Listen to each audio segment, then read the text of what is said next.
참 예수님, 예수님, 오늘은 주님 세례 축일입니다. 여러분 세례 다 받으셨죠? 네. 저도 세례 받았습니다. 근데 오늘 본기도회도 그렇고요. 본기도회 그리고 일독서 성령 얘기가 많이 나오고요. 특히 본기도에서 이렇게 기도했어요. 시작할 때 물과 성령으로 새로 난 저희도, 이런 표현이 있습니다. 물과 성령으로 새로 난다는 게 뭐냐? 또 세례자 요한은 자신은 물로 세례를 주었지만 예수님께서는, 내 뒤에 오신 예수님께서는 너희에게 성령으로 세례를 주실 것이다 하는 말씀을 반복합니다.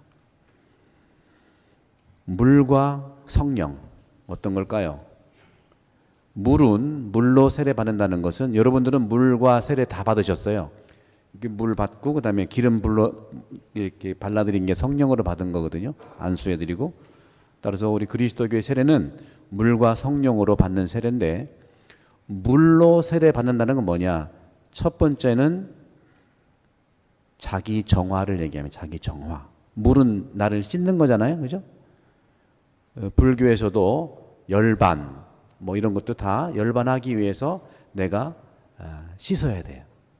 그래서 인도 사람들이 그 겐지스 강에 가서 매일 목욕하는 것은 바로 씻는 걸 얘기합니다. 정화를 얘기하는데, 해탈이죠, 해탈. 해탈하기 위해서 씻어야 돼. 우리 그리스도교에서도 물로 세례 받는다는 것은 씻는 걸 얘기합니다. 정화수 떠놓고 씻고, 정화. 그런데 무엇을 씻을까요? 씻을 게 뭐 있어요? 예, 안 씻으면 때가 나오잖아요, 그죠? 예, 저는 때는 안 씻어요. 저는 비누칠만 해. 우리는 한국 사람은 너무 막 뭐 피부를 상할 정도로 이제 이렇게 하는 경향이 있는데, 때를 씻는다는 거, 몸을 씻는다는 것은 첫 번째는 죄를 씻는 겁니다. 죄. 그러니까 내가 지은 죄가 뭔지를 알아야 되겠죠, 그죠? 죄를, 나의 죄성을 씻는다는 것은 끊는 걸 얘기합니다. 생각으로 끊고, 말로 끊고, 행동으로 끊는 걸 얘기해요. 끊으셔야 돼요. 이것이 물로 세례 받는 걸 얘기합니다. 끊어버립니다 하는 것이죠. 두 번째, 영으로 세례를 받는다. 성령으로 세례 받는다는 건 뭡니까? 성령으로 세례를 받는다는 것은 물의 세례가 죄를 끊는 거라고 한다면, 물로 씻는 거라고 한다면, 성령으로 세례를 받는다는 것은 무조건 용서해 준다는 거예요. 물로 세례가 회개를 얘기한다면, 영으로 세례 받는 것은 용서를 얘기합니다. 용서. 우리가 잘 못 씻는 사람이 있잖아요, 그죠? 불편한 사람은 못 씻는 그 사람은 어떻게 회개할 거예요? 걱정하지 마세요, 여러분들. 여러분 스스로 못 씻어도 하느님이 성령으로 다 씻어주세요. 물로 내가 씻지 못한다 하더라도 성령으로 세례 받는다는 것은 성령으로 다 씻어준다는 걸 얘기합니다. 그러니 이미 여러분들은 성령을 받았다는 것은 이미 용서받았다는 것이고, 그 용서가 여러분들을 구원할 것이고, 그 용서가 여러분들을 깨끗하게 한다는 겁니다. 여러분 어때요? 좀 괜찮으세요? 네. 그럼에도 불구하고 복음에서는 물과 성령이란 말이 나오기 때문에 내가 씻는데 안 씻는 것은 안 된다는 거죠. 못 씻는 것은 성령으로 씻을 수 있지만, 내가 안 씻어, 안 씻는 것 자체, 할 수 있는데 안 하는 거, 이게 죄예요. 그러나 씻을 수 없는 사람들 있잖아요. 좀 마음이 좀 몸이 불편한 분들은 여러분 잘 아시잖아요. 부모님이 연로하시고 못 움직이면 씻어드리는 게 성령의 역할을 하는 거죠. 그런 점에서 물로 세례 받는다는 것은 끊는 것, 정화, 옛 습관들, 옛 죄악들을 과감하게 끊어야 된다는 것이죠. 생각과 말과 행동으로 인한 것들을 과감하게 끊어야 되는데, 두 번째, 그러지 못한 분들은, 세례를 받은 여러분들은 성령으로 용서를 받는다고 하는 것은 뭐냐? 용서의 가장 중요한 열매가 변화예요. 변화. 변화하는 것이 성령으로 세례받은 사람들의 모습입니다. 끊기만 했습니다. 다시 안 하겠습니다. 말을 계속하는 것만이 아니라 성령으로 세례받은 사람의 태도와 모습은 변화. 변화하는 거죠. 그 변화는 어떤 거에 달려있죠? 내 생각에 달려있나요? 내 마음에 달려있나요? 내 행동에 달려있나요? 다 달려있지만 가장 중요한 것이 변화의 가장 기본적인 인간의 용기는 의지에 달려있다는 거죠. 의지. 내가 못하겠다고 하는 것, 혹시 안 하겠다고 하는 것은 의지가 없다는 뜻입니다. 의지가 없다는 뜻이죠. 그것을 내가 잘 바라볼 필요가 있어요. 그래서 훈련이 필요한 것이고 연습이 필요한 것이고 강론 말씀 한 번 듣는 걸로 충분할 수 있지만 잊어버리기 때문에 또 듣고 또 듣고 하는 겁니다. 늘 듣고 훈련하고 연습해야 돼요. 그래서 우리 본당 코로나 팬데믹 때문에 있었지만 강론을 업로드해서 올리는 겁니다. 그냥 저절로 알기 위해 올리는 게 아니에요. 듣고 또 듣고 수백 번 들어도 내 것이 돼서 의지가 변할 수 있도록 하는 거예요.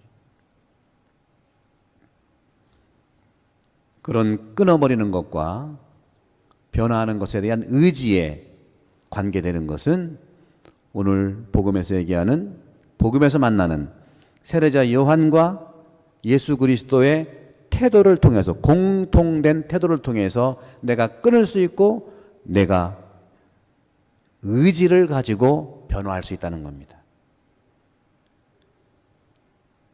정화로 인한 죄의 끊음과 용서로 인한 내 삶의 변화, 이것은 철저하게 너무 전문적이고 너무 훈련이 깊이 들어가야 됐다는 것이죠.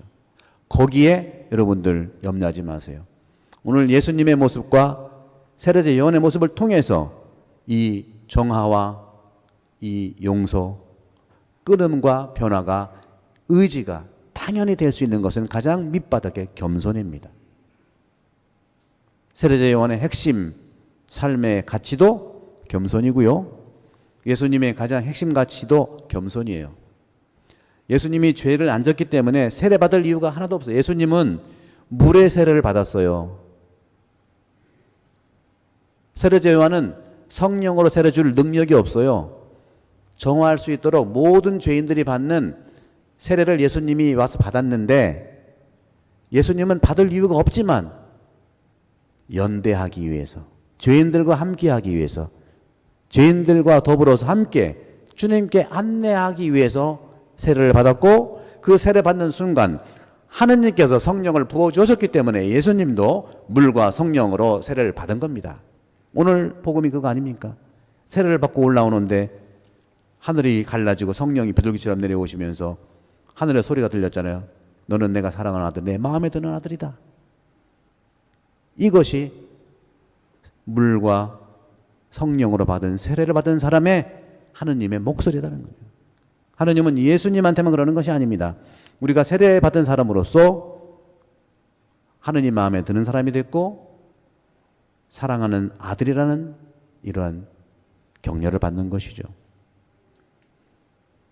겸손은 세례자 요한의 가치에서 나오죠. 어떤 겁니까? 오늘 분명히 나와요. 종이나 했던 주인에 대한 신발끈을 풀어드리는 것. 그런데 세례자 요한은 종이 하는 일조차 할 수가 없다 이거예요. 얼마나 겸손 중에 겸손입니까? 예수님은 안 그렇습니까? 예수님은 요한복음 13장에 보십시오. 어떻게 나왔습니까? 너희들 나를 주인이라고 하고 너희들 나를 스승이라고 하는데 스승인 내가 주님인 내가 여러분의 발을 씻어주시잖아요. 발. 그 종이나 하는 행위예요. 종이나 하는 행위에 발을 씻어주면서 뭐라고 그랬어요? 주님이시고 스승이라고 너희들이 부르는 내가 너희들의 발을 씻어주니까 너도 서로 씻어주어라. 겸손의 극치죠. 겸손이란 뭘까요? 겸손이라는 것은 하나님께서 내 안에서 움직이시는 것이고 하느님이 내 안에서 승리하시는 거예요. 딴 사람을 지게 하게 하는 게 아니라 내가 이기게 하기 위해서는, 내가 삶을 살기 위해서는 주님께서 내 안에서 움직이시고 내 안에서 나의 승리를 위해서 주님이 싸우신다는 거죠. 이게 겸손이에요. 겸손은 겉으로만 예의하는 것이 아니라는 거죠. 깊은 그 의미에서 주님 세례의 열매들이 있는 것이죠. 겸손을 저는 자기 자신을 아는 거라고 말씀드리고 싶어요. 주님께서 내 안에서 움직이고 승리하는 것이 겸손인데, 그만큼 나는 주님을 모실 수 있는 그러한 나 자신에 대한 겸손이 필요하다는 것이죠. 두 가지를 말씀드릴게요. 저도 그런 것들을 노력하고 있는데, 첫 번째는 인생을 살면서 왜 갈등이 없겠습니까? 인생을 살면서 인간관계가 그렇게 수월하게 돌아가겠습니까? 많은 부분들이, 특히 코로나로 인해서 가정에서의 어려움, 또 인간관계의 어려움, 여러 어려움들이 있어요. 근데 그 어려움은 하나의 기회가 된다는 거죠. 어려움을 어렵다고 피하지 마십시오. 왜 그런 어려움이 왔는가를 자세히 바라보십시오. 그렇게 헷갈리면서 변화하는 겁니다. 아무 밋밋하게 아무 갈등도 없이 변화할까요? 바다가 매일 그렇게 평평한가요? 날씨가 오늘처럼 매일 이렇게 좋습니까? 인간관계는 마찬가지죠. 헷갈리면서 사람은 성장하는 것이고, 헷갈리면서 나의 사고가 확장되는 겁니다. 헷갈리지 않고서는 내 사고는 늘 그 밥에 그 나물이 될 수밖에 없어요. 그러면은 변화는 없습니다. 여러분, 변화를 두려워하지 마세요. 갈등을 어려워하지 마십시오. 그 갈등 속에서 주님은 일하십니다. 그리고 그런 갈등이 있을 때 혹시 자녀들과 관계에서도 답을 주지 마세요. 그런 좋은 갈등, 물론 생명과 관계되는 것들은 개입을 해야 되겠지만, 그렇지 않은 경우에는 지켜봐 주시면서 스스로 갈등 속에서 확장할 수 있는 사고의 발전을 기다리실 수 있다는 것이죠. 또 한 가지는 겸손이라는 차원에서 늘 제가 말씀드렸던 것, 우리가 네타시오 할 때 세 가지 얘기했죠. 생각과 말과 행위 중에서 늘 생각을 생각하십시오. 생각에 관해서 생각하십시오. 그건 뭐냐 도대체? 생각에 관한 생각하는 뭐냐? 첫 번째, 내가 나 자신을 늘 바라보는 거울의 삶을 살아라. 내가 늘 내 자신을 바라봐. 이것은 뭐 요즘에 뭐 어떤 몇 달 전에 어떤 가수가 테스형 세상이 왜 이래 그랬잖아요. 그죠?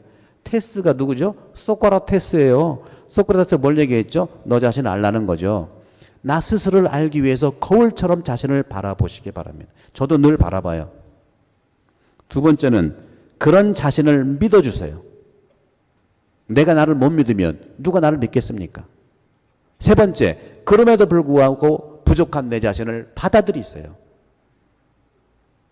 그러면 그때부터 주님은 움직이시고 성령이 나를 이끌어 주신다는 것이죠. 오늘 주님께서 세례를 받으셨지만 우리도 그리스도교 세례를 받았습니다. 그리스도교 세례의 핵심은 회개가 첫 번째지만 중요한 두 번째는 용서라는 건데, 그 용서는 바로 예수님께서 우리를 용서하시기 위해서 십자가에서 돌아가시고 부활하신 것이 용서의 선물을 주기 위한 겁니다. 여러분, 회개를 늘 하고 끊어야 되지만 어려운 분들은, 못하는 분들은 예수님의 십자가 사건을 생각하시고 부활하셔 나를 용서한 용서의 선물을 받으세요. 그래서 부서진 자기의 마음, 잃어버린 자신에게 하느님의 생명과 빛을 스스로 선물하십시오. 또 성령 세례를 받은 우리 모두는 주변을 찾아서 잊어버린 자들을 찾아서 기도해 주시고, 무엇이 그들에게 선이고 무엇이 나에게 선인지를 식별하시기 바랍니다. 식별은 우리를 성령 세례로 인한 삶을 지속적으로 살아갈 수 있도록 주는 은총입니다. 식별을 할 때 우리는 늘 지금도 내일도 주님의 삶처럼 행복할 수 있다는 말씀을 드리고, 저는 여러분들에게 식별에 대한 도움을 드릴 것이고, 제가 매일 하는 10분 강론도 식별의 내용이고, 특별히 1월 달에 2번 올린 자기 식별과 인간관계에는 바로 우리 그리스도인들이 살아갈 수 있는 복음의 기준을 여러분께 나눠드린 거니까 쉽지는 않겠지만 쉽지 않은 생각을 좀 내려놓으시고 계속 반복하시면 나도 모르게 성령은 분명히 움직여 주십니다. 그걸 믿으시고 저도 여러분들을 돕고 함께 살아갈 수 있도록 기도하겠습니다.